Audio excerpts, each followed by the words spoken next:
मानव अभ्यास दर्शन। पांडित्य ही मनुष्य में विशिष्टता है। अनुभव योग्य क्षमता ही पांडित्य का प्रधान लक्षण है। यही मूल्यों सहित विशिष्टता को प्रकट करती है। ऐसी क्षमता जागृति सहज परंपरा में विधिवत निश्रित वास्तविकता है। प्रबुद्धता ही प्रमाण को प्रस्तुत करती है या प्रमाण प्रबुद्धता की निष्पत्ति है। संपूर्ण मूल्य अनुभव से प्रमाणित होते हैं। प्रत्येक मूल्यवत्ता स्वयं में स्वभाव है। यही स्थिति या स्थितिवत्ता है। स्थिति ही प्रकटन है, प्रकटन ही दृश्य है। दर्शन क्षमता के अनुसार दृश्य का दर्शन होना प्रसिद्ध है। यही मूल्यांकन प्रक्रिया है। दर्शन क्षमता ही मूल्यांकन प्रक्रिया का मूल तत्व है। यही स्थितिवत्ता की व्याख्या एवं विश्लेषण प्रयोजन की अपेक्षा में होता है। मानव के लिए अर्थ धर्म काम मोक्ष से अधिक प्रयोजन नहीं है। इन प्रयोजनों का वरीयता क्रम मोक्ष धर्म अर्थ एवं काम है। इसी क्रम से सिद्धि प्रतिबद्धता प्रतीति एवं भास है। सिद्धि केवल सुख है जिसकी 4 स्थितियां प्रसिद्ध हैं, जो सुख शांति संतोष एवं आनंद है। इन्हीं के प्रति प्रतिबद्धता प्रतीति एवं भास होना मानव में प्रसिद्ध है। अनुभूति ही धर्म सिद्धि है, यही मोक्ष है। यह ति मानवीयतापूर्ण जीवन में चरितार्थ होता है। मानवीयतापूर्ण जीवन में धर्म के प्रति प्रतिबद्धता होती है। यही समाज गठन का मूल तत्व है। यही स्वधर्मीयता का अनुभव करने एवं प्रसारण करने के लिए बाध्यता है। यही बाध्यता आचरण एवं व्यवहार पूर्वक संस्कृति व सभ्यता को व्यक्त करती है।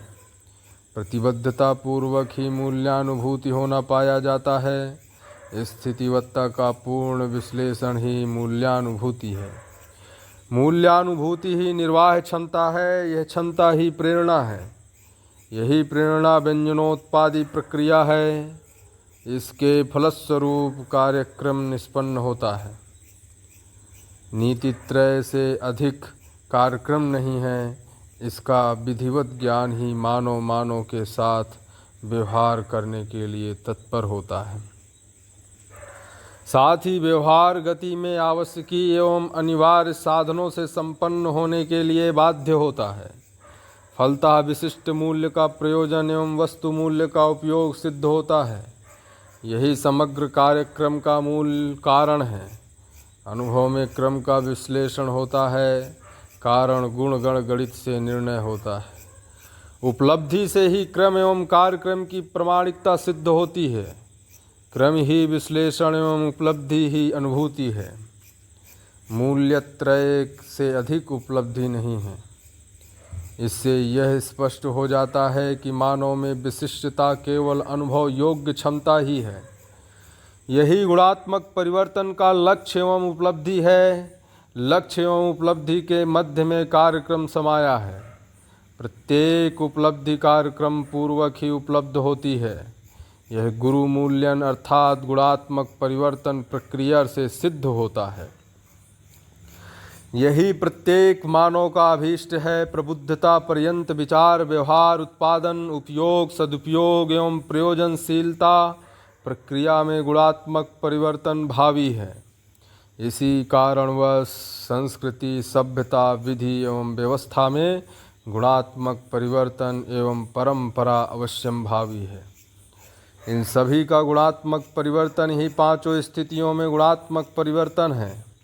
इन सब की गुरु मूल्य नियता का अंततोगत्वानुभव योग्य क्षमता में समाहित रहता है।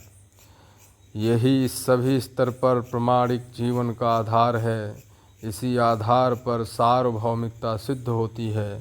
प्रमाण का विरोध स्वीकार्य नहीं है। प्रमाण विफल नहीं होता है।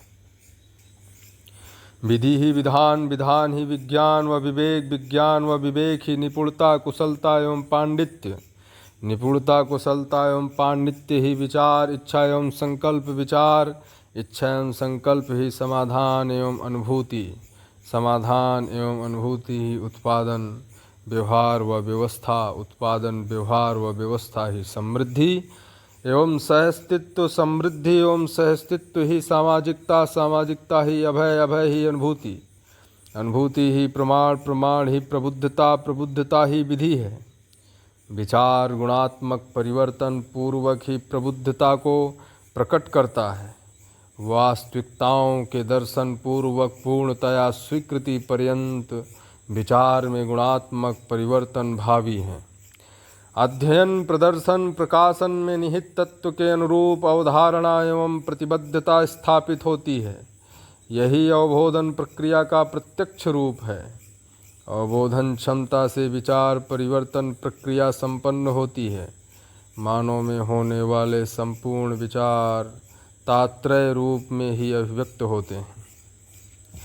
उनमें से अमानवीयता की सीमा में किए गए वैयक्तिक, सामूहिक एवं समग्र जनजाति की कार्यक्रम विफलता, पराभव एवं निष्फलता में परिणत होते हैं। मानवीयता एवं अतिमानवीयता पूर्ण पद्धति से प्रत्येक मानव में गुणात्मक परिवर्तन होना प्रसिद्ध है। प्रबुद्धता ही व्यवस्था को स्थापित करती है या व्यवस्था की स्थापना प्रबुद्धता से ही होती है। व्यवस्था उत्पादन एवं विनिमय के अर्थ में भी चरितार्थ होती है। भौतिक समृद्धि एवं बौद्धिक समाधान प्रसिद्ध है। बौद्धिक समाधान का तात्पर्य विचार में गुणात्मक परिवर्तन अर्थात अनुभव योग्य क्षमता निर्माण करने के लिए शिक्षा अर्थात मूल्यग्राही एवं प्रदायी कार्य में पारंगतता से है। इसका प्रत्यक्ष रूप स्थापित मूल्यों की शिष्ट मूल्य सहित एवं वस्तु मूल्य समेत अभिव्यक्ति है। वस्तु उत्पादन का विपुलीकरण करने के लिए साधन एवं प्रतिभा का समुचित संयोजन किया जाना भी व्यवस्था का एक महत्वपूर्ण कार्य है। प्रत्येक उत्पादित भौतिक वस्तुओं की आवश्यकीय वस्तु एवं सेवा में परिणत करने के लिए सहज सुलभ विनिमय व्यवस्था की स्थापना भी सामाजिक व्यवस्था का एक प्रमुख भाग है। शिष्ट मूल्य एवं व्यवसाय मूल्य का संरक्षण एवं संवर्धन कार्यकलाप ही विधि व व्यवस्था की चरितार्थता है। समाज संरचना का आधार मूल्यत्रय ही है। मूल्यत्रय की एक सूत्रता अखंड सामाजिकता के लिए अनिवार्य है। व्यवहार एवं उत्पादन के मध्य में रिक्तता नहीं है। इन दोनों की संयुक्त स्थिति मानव जीवन में दृष्टव्य है। व्यवहार उत्पादन के लिए प्रेरणा है, व्यवसाय उत्पादन के लिए साधन है। व्यवहार एवं उत्पादन में आश्वस्त एवं विश्वस्त होना तथा उसकी अक्षुण्णता या परंपरा का सुदृढ़ होना ही समाज एवं सामाजिकता की उपलब्धि है। व्यवहार एवं उत्पादन की सफलता क्रम से अनुभूति एवं समाधान का प्रकटन है। मानव में प्रत्येक असफलता को सफलता में परिणत करने की कामना पाई जाती है। प्रत्येक व्यक्ति में से के लिए सामाजिक संरचना में भागीदारी करने का अवसर समान है। उसके योग्य क्षमता में वैविध्यता ही शिक्षा एवं व्यवस्था से परिमार्जित एवं नियंत्रित होने के लिए प्रस्तुत होता है। समाज संरचना का प्रत्यक्ष रूप व्यवहार एवं उत्पादन ही है। उत्पादन, विनिमय, अभीप्सा, व्यवहारिक अभीष्ट मानव मात्र में समान है। अवसर एवं साधन की विषमता ही उनमें वैविध्यता है। उनमें जो वैविध्यता है वही प्रकटन में वैविध्यता है। यही परस्परता में वैविध्यता है। मानव में मूलतः अभीप्सा एवं अभीष्ट साम्य होने के कारण समाज संरचना के आधार में स्थिरता पाई जाती है। यही सत्यता, आशा, आकांक्षा एवं संकल्प को उद्गमित कराती है, जिससे समुचित एवं संतुलित समाज संरचना सिद्ध हो सके। यही चिंतन परंपरा का आधार एवं स्रोत है। संतुलित समाज संरचना का प्रत्यक्ष रूप व्यवहार एवं उत्पादन की अविभाज्यता है। उत्पादन, शिक्षा एवं उसका संरक्षण जितना महत्वपूर्ण है, उससे अत्यधिक व्यवहार, शिक्षा एवं उसका संरक्षण महत्वपूर्ण है। व्यवहार उत्पादन के लिए प्रेरणा है, उत्पादन व्यवहार के लिए साधन है। यही वास्तविकता है। व्यवहार शिक्षा में अपूर्णता ही उत्पादन, विनिमय, उपलब्धियों की अपव्ययता है। मानव का व्ययता पूर्वक सामाजिक सिद्ध होना संभव नहीं है। इन वास्तविकताओं के अतिरिक्त वस्तु मूल्य से शिष्ट मूल्य एवं शिष्ट मूल्य से स्थापित मूल्य वरीय है ही। स्थापित मूल्य में शिष्ट मूल्य व वस्तु मूल्य समर्पित होता है, न कि वस्तु व शिष्ट मूल्य में स्थापित मूल्य। इसका कारण केवल गुरु मूल्य में लघु मूल्य का समान होना ही है। व्यवहार शिक्षा की प्रधान उपलब्धि स्थापित मूल्य में शिष्ट मूल्य का एवं शिष्ट मूल्य में वस्तु मूल्य का नियोजन होना ही है। ऐसी योग्यता की सर्वसुलभता ही शिक्षा है। मानव की परस्परता में स्थापित मूल्य के निर्वहन, शिष्ट मूल्य के व्यवहारान्वयन एवं वस्तु मूल्य के क्रियान्वयन योग्य योग्यता की स्थापना ही समाज संरचना का अभीष्ट है, जिससे ही प्रत्येक मानव आश्वस्त एवं विश्वस्त होता है। ऐसी उपलब्धि पांचों स्थितियों के संयुक्त प्रयास का योग फल है, जिससे 10 सोपानी परिवार तथा व्यवस्था की एकात्मता एवं एक सूत्रता ही समाज संरचना है। उत्पादन विनिमय व्यवस्था से अधिक उत्पादन व व्यवहारिक विश्वास से समृद्धि भाव सिद्ध होता है। यही समृद्ध परंपरा एवं प्रमाण है। समृद्ध परंपरा उत्तरोत्तर समृद्धि एवं समृद्धि में विपुलता को प्रमाणित करता है। यही लोक वांछा है। मानव का सामाजिकता में ही संयत होना प्रमाणित है। औचित्यता में दृढ़ता ही संयमता है। गुणात्मक परिवर्तन, सदुपयोग एवं सुरक्षा के लिए प्रेरणा ही औचित्यता है, जो मानवीयता में स्पष्ट एवं व्यवहार सुलभ होता है। उत्पादन व्यवहार में व्यवहार, विचार में विचार, अनुभूति में संयत होता है। ये चारों आयाम प्रत्येक मानव में समाहित हैं। संयमता में अतिवाद एवं रहस्यता का अत्याभाव होता है। अतिवाद एवं रहस्यता की पारस्परिकता है, यह अविद्या का द्योतक है। मानवीय अधिकार योग्य विकास का अभाव ही अविद्या है, अर्थात मानवतापूर्ण जीवन के लिए अक्षमता, अयोग्यता एवं अपात्रता ही अजागृति है। समाधानपूर्ण व्यवहार व आवश्यकता से अधिक उत्पादन, सीमांतवर्ती शिक्षा एवं व्यवस्था मानव जीवन समग्र के लिए पर्याप्त सिद्ध होती है।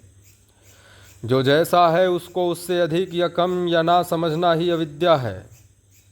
जो जैसा है उसे वैसा ही समझ लेना विद्या है। जिसको जो समझना है उसका पूर्ण विश्लेषण हो जाना ही समझना है। मानव में ही विश्लेषण क्षमता का उत्कर्ष होना पाया जाता है। विद्या से परिपूर्ण मानव मानवाधिकार संपन्न होता है, तभी वह स्वभावतः सामाजिक होता है। अविद्यापूर्वक सामाजिक होना संभव नहीं है। विद्या एवं अविद्या का प्रकटन चैतन्य इकाई में होता है। यही उसके जागृति का परिचय है। चैतन्य क्रिया में ही गुणात्मक परिवर्तन पूर्वक विद्या की अभिव्यक्ति होती है। इसी सत्यतावश गुणात्मक परिवर्तन के लिए व्यष्टि एवं समष्टि में प्रयास होता है। गुणात्मक परिवर्तन क्रम ही समाधान एवं अनुभूति को प्रकट करता है। ऐसा गुणात्मक परिवर्तन चैतन्य इकाई में ही होता है। इसे पाने के लिए ही, अर्थात इसे सर्वसुलभ बनाने के लिए ही समाज संरचना का कार्यक्रम, नीति, पद्धति, प्रणाली को प्रमाण पूर्वक स्थापित किया जाता है। पूर्णता के लिए अथवा सम्यकता के लिए की गई रचना ही संरचना है। रचना का तात्पर्य साक्ष्य लक्ष्य के अर्थ में उपलब्ध वस्तु, सत्व एवं शक्तियों का संयोजन करने से है। पूर्णता चैतन्य प्रकृति में ही प्रकट होती है। ज्ञानावस्था की इकाई पूर्णता के लिए निकटवर्ती, अति निकटवर्ती या तटवर्ती के रूप में दृष्टव्य है। चैतन्य क्रिया में क्रिया पूर्णता एवं आचरण पूर्णता होना पाया जाता है। ऐसी पूर्णता को पाने के लिए ही समाज संरचना का होना उसकी चरितार्थता का द्योतक है।